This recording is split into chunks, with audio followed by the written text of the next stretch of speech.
নমস্কার বন্ধুরা, সকলকে স্বাগত জানাচ্ছি। আশা করছি সবাই ভালো আছেন। আজকে আমি আপনাদের সাথে টক মিষ্টি মুখরোচক দই বড়ার রেসিপি শেয়ার করছি। কিভাবে এরকম নরম তুলতুলে আর পারফেক্ট দই বড়া আপনারা খুব সহজে বাড়িতে তৈরি করতে পারেন, তারই রেসিপি আজকে শেয়ার করলাম। ভালো লাগলে ভিডিওটাকে লাইক আর শেয়ার করতে ভুলবেন না। এখানে রেসিপিটা তৈরি করার জন্য আমি 200 গ্রাম বিউলির ডাল, যেটাকে আমরা খোসা ছাড়ানো মাসকলাইয়ের ডালও বলে থাকি, সেই ডাল আমি প্রায় 2 ঘন্টার মতো ভিজিয়ে রেখেছিলাম। ডালটা 2 ঘন্টার মতো ভিজিয়ে রাখার পর এটা আমরা বেটে নেব। তার জন্য মিক্সারের যে বড় জারটা হয় সেটা আমি নিয়েছি, তার মধ্যে জল ঝরিয়ে নিয়ে ডালটা দিয়ে দিয়েছি। এবার খুব সামান্য জল অ্যাড করে একটা শক্ত করে আমাদের মিশ্রণ বেটে নিতে হবে।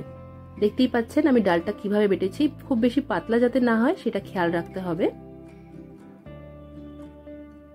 তো এইভাবে যখন আমরা মিশ্রণটা তৈরি করে নেব, তারপর এটা একটা বড় পাত্রে আমাদের নিয়ে নিতে হবে।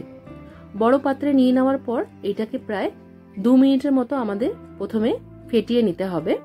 এখানে আপনারা হাত দিয়েও ফেটিয়ে নিতে পারেন এটা, বা চাইলে এরকম হ্যান্ড হুইস্কারও ব্যবহার করতে পারেন। একদিক করেই এইভাবে ঘুরিয়ে ঘুরিয়ে ভালো করে আমাদের ফেটিয়ে নিতে হবে। 2 মিনিট ফেটিয়ে নেওয়ার পর এর মধ্যে আমরা দিয়ে দেব 1 চা চামচ নুন, তার সাথে দিয়ে দিচ্ছি আমি 1 চা চামচ হিং। এই সময় এর মধ্যে আপনারা চাইলে কাঁচা লঙ্কা কুচি আর আদা কুচিও দিয়ে দিতে পারেন। আরো 2 মিনিটের মতো এই মিশ্রণটাকে আমাদের ফেটিয়ে নিতে হবে। ভালোভাবে ফেটানো হয়ে গেলে এটা ঢাকা দিয়ে প্রায় 1 ঘন্টার মতো আমাদের রেস্টে রাখতে হবে। 1 ঘন্টা পর এখানে একটা এরকম ছোট ফ্রাইং প্যানের মধ্যে আমি রিফাইন্ড অয়েল ভালো করে গরম করে নিয়ে আঁচটা মাঝারি করে দিয়েছি। এবার এই মাঝারি আঁচ রেখেই এর মধ্যে যে ডালের মিশ্রণটা আমরা রেডি করেছি তার থেকে অল্প অল্প মিশ্রণ নিয়ে এইভাবে তেলের মধ্যে ছেড়ে দিতে হবে। তেলে মিশ্রণটা দেওয়ার পর আমাদের 2 মিনিটের মতো অপেক্ষা করতে হবে। 2 মিনিটের মধ্যেই দেখতে পাবেন যে বড়াগুলো নিজে নিজেই ফুলে উঠছে আর সাইড দিয়ে একটু উল্টে উল্টে যাচ্ছে। তখন আপনারা খুন্তি দিয়ে বা ঝাঁঝরি দিয়ে এইগুলোকে ভালো করে উল্টে পাল্টে চারিদিক দিয়ে যাতে খুব সুন্দর করে ভেজে নেওয়া যায় সেইভাবে ভেজে নিতে হবে। এইভাবে এক একটা ব্যাচে বড়া ভাজতে 4 মিনিটের মতনই সময় লাগবে। সামনে দাঁড়িয়ে থেকে একটু সময় নিয়ে ভালো করে বড়াগুলোকে ভেজে নিতে হবে।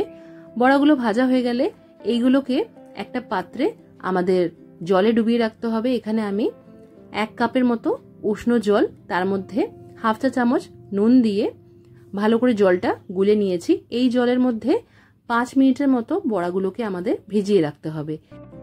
এতে করে বড়াগুলো ফুলে গিয়ে নরম হয়ে যাবে। 5 মিনিট জলে ভিজিয়ে রাখার পর বড়াগুলোকে আলতো আলতো করে এইভাবে চিপে যেই প্লেটে এই দই বড়া আমরা সার্ভ করব সেই প্লেটে তুলে নিতে হবে।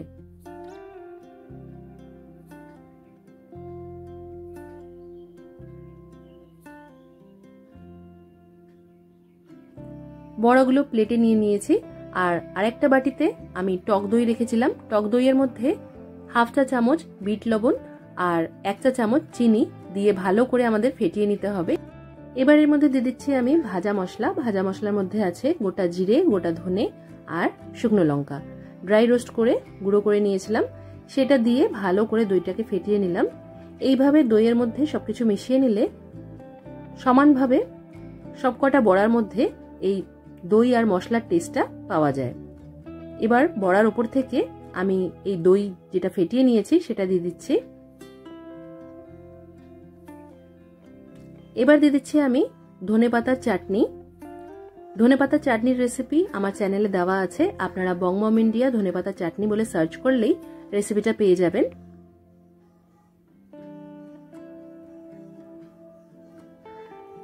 এটা দিয়ে দিচ্ছি আমি তেঁতুলের চাটনি। তেঁতুলের চাটনির রেসিপিটাও চ্যানেলে দেওয়া আছে, সেম ভাবে আপনারা সার্চ করবেন, রেসিপিটা পেয়ে যাবেন। এই চাটনিগুলো তৈরি করে আপনারা 2 থেকে 3 সপ্তাহের মতো ফ্রিজে স্টোর করে রাখতে পারেন। আর যখনও এই ধরনের পাপড়ি চাট বা দই বড়া চাট জাতীয় রেসিপি খেতে ইচ্ছে করবে তখন এই চাটনিগুলো ব্যবহার করতে পারেন। ওপর থেকে আরো 1 চা চামচের মতো ফেটানো টক দই দিয়ে দিলাম। এটা দিয়ে দিচ্ছি আমি একটু চাট মশলা। চাট মশলা না দিলেও চলবে, তবে ঘরে থাকলে একটু ব্যবহার করতে পারেন। সবার শেষে ওপর থেকে একটু ঝুরি ভাজা ছড়িয়ে দিচ্ছি। অনেকে এই দই বড়ার ওপর থেকে একটু ডালিম বা বেদানার দানা দিয়ে থাকেন, তো আপনাদের পছন্দ হলে সেগুলোও অ্যাড করতে পারেন। তৈরি হয়ে গেছে আমাদের খুবই মুখরোচক দই বড়া। অবশ্যই করে এই সহজ রেসিপিটা বাড়িতে ট্রাই করবেন। একবার বাড়িতে তৈরি করলে আপনারা আর টাকা খরচ করে বাইরে থেকে এটা কিনতে যাবেন না। আজকের এই রেসিপি কেমন লাগলো কমেন্ট করে জানাতে ভুলবেন না। আজকের মতো এখানেই শেষ করলাম। সবাই খুব ভালো থাকবেন আর সবাইকে খুব ভালো রাখবেন। ধন্যবাদ।